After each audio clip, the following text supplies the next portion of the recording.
My children always wanted a playhouse.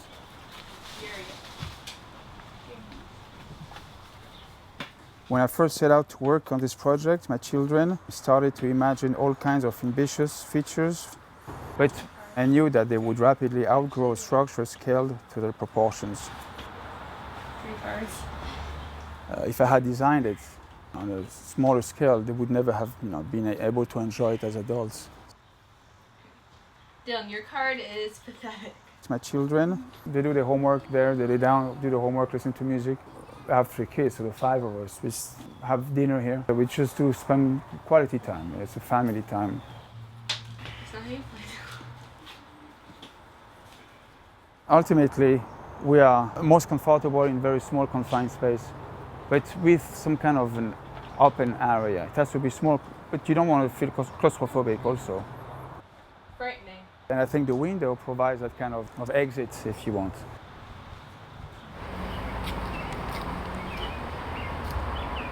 I'm somewhat of a scavenger.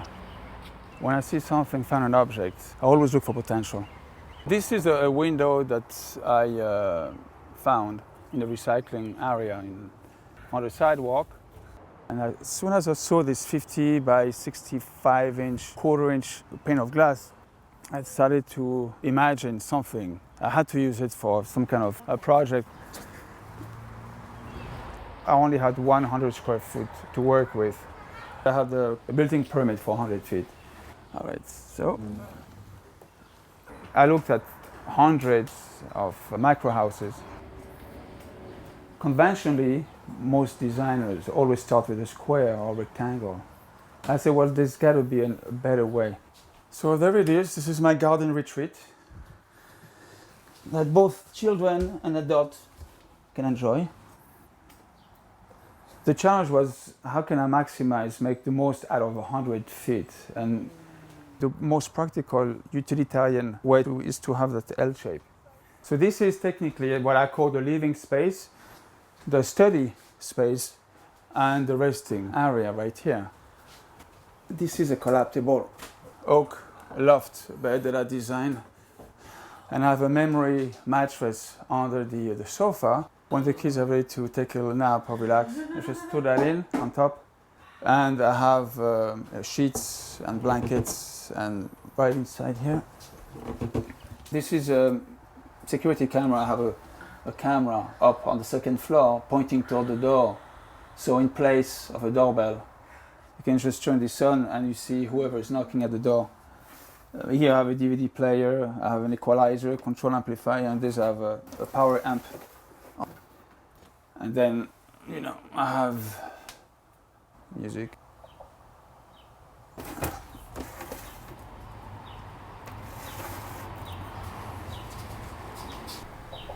But here you have, because of the shape, this corner here creates a natural division.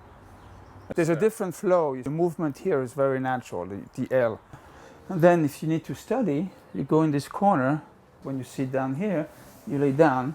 You have a beautiful vista, you can watch TV, and it's also a convertible sofa bed. This can easily accommodate to about 3 adults, 6, 7, 8 kids, if they don't mind sleeping on the floor. And it's really, the scale is it's a human scale. It's not too big, it's something very humble, very soothing about this place. It's not overbearing. This is a self-published book. This, of course, how it started. When you see distinctly the 2 sections, sort of. Exactly, the L shape right here. Yep. I spent a few weeks using different alternate ideas, but it took me just a few weeks to come up with this layout. When I create something, I always visualize it first. So I walk through a design with all the parts already finished in my head. And so all I have to do is just to actually find where those parts are likely to exist. So I went to different hardware stores and home construction stores and spending many hours in all the different aisles. The foundation, there's sonotubes. Basically, it's a cardboard tube, 8, 6, 12 inches in diameter. You put it in the ground and you just pour concrete. It elevates for practical reason. You don't want a wood structure. You want the air to circulate under the wood structure so there's no condensation, moisture. I designed and built this entire thing. It took me about a year and a half on weekends.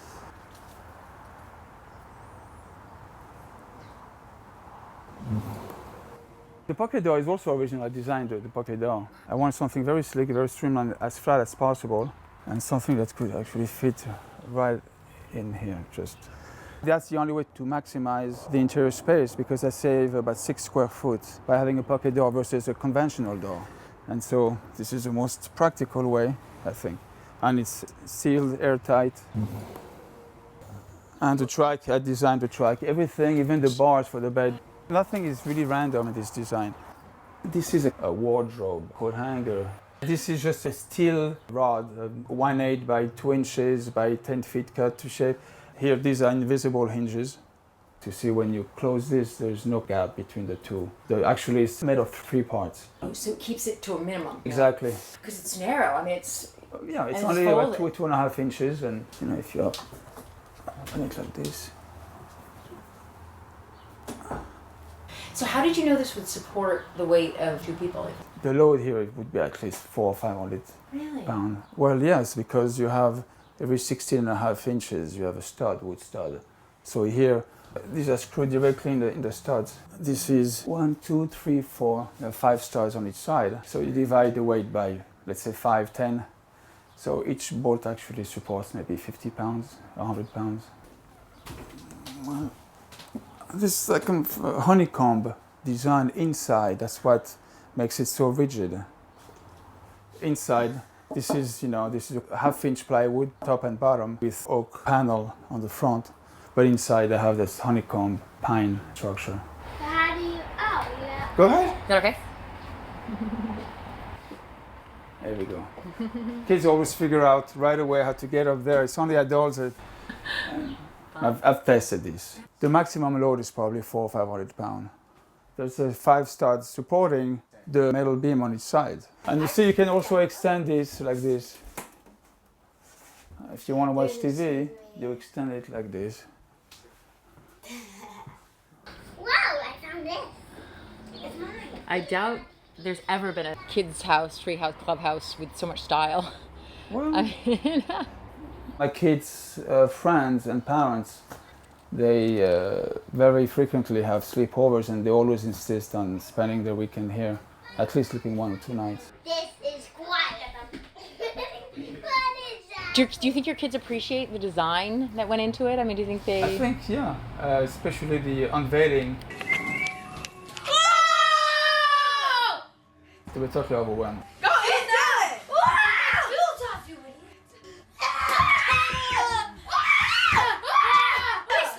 guys are gonna sleep here tonight. The shelf your dad made. It's just an extension of the house, but it's, separate. My kids, especially comes, spring and summer, they often have, sleepovers, and they have movie nights here. Why did you wife it there? It's not a garden office, it's not a full-fledged living space, something in between. No, let's eat first. I was determined to make it work, especially the L shape, because I saw the potential in how I was able to just maximize, do the most with only 100 square foot.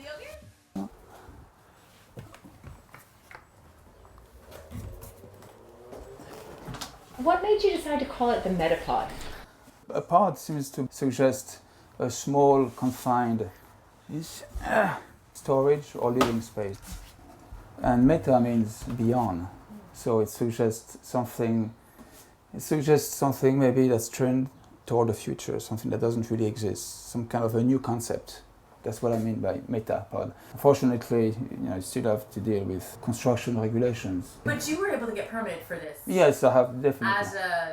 Not as a living space, but because I don't have a bathroom and a kitchen, it's not really truly a living space, you see. Also, I wasn't ready to have my real estate taxes increased. This dwelling is only 20 feet, 30 feet from a full-fledged old-fashioned house where I have the bathroom with kitchen. This is more of a place to just go away from all the bombastic world that we live in. On a nice windy day, it's very soothing to just sit down here and just spend some quiet time here. Just to try to be in harmony with nature. I love to interact, just the birds, the wind, the sky, all these things that we take for granted. This window is pointing west, and the entry door is, pointing east. It was important if you spend an entire day here.